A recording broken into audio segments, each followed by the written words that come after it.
All right, team, we're moving on with our upper body superset here. We're doing pullovers, all right, and we're doing a chest fly. You're gonna do each one of these exercises 3 times, and then you're gonna move on to your next superset, all right? Now our rep range here is 15 repetitions.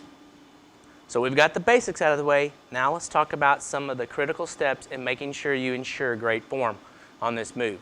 Now, you notice Allie's stability and balance is just fine. She's got her feet up on the bench. Feet, hips, shoulders are planted. There's just a slight little space, or your back is totally flat on the bench. Either way is just fine. The main thing is don't press with your legs so hard that your hips are lifting up off the ground. Now on this fly, stretch out.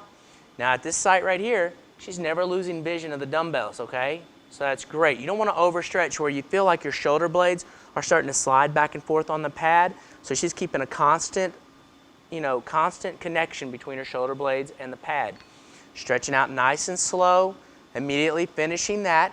You'll be able to keep the same weight as you had on the fly and move over to your pullover. Now the pullover, you have to be very slow and cautious, okay? Now this is a movement that you'll see, performed in a variety of ways, but we're gonna show you a little bit safer form on this movement, okay? That looks good, Jeff. Stretch it out nice and wide. I'm gonna move over here and show them what to look for with Allie. Now, on the pullover, notice, she's got the body position's exactly the same. Now, if you were working out by yourself, you could just use the same bench. You wouldn't have to move at all, okay?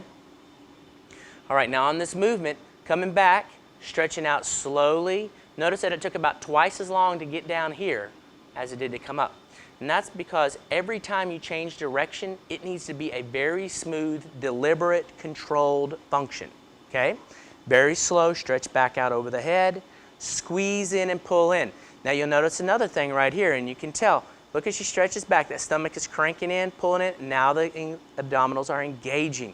The abdominals are helping out, even though that's not why we're doing this exercise right now, okay? So this looks perfect. Stretching out the lats, chest, shoulder muscles, they're all working together to help bring that weight back up. And that looks good. Remember, don't hold your breath. Go through each one of these exercises 3 times before you can move on to the next superset.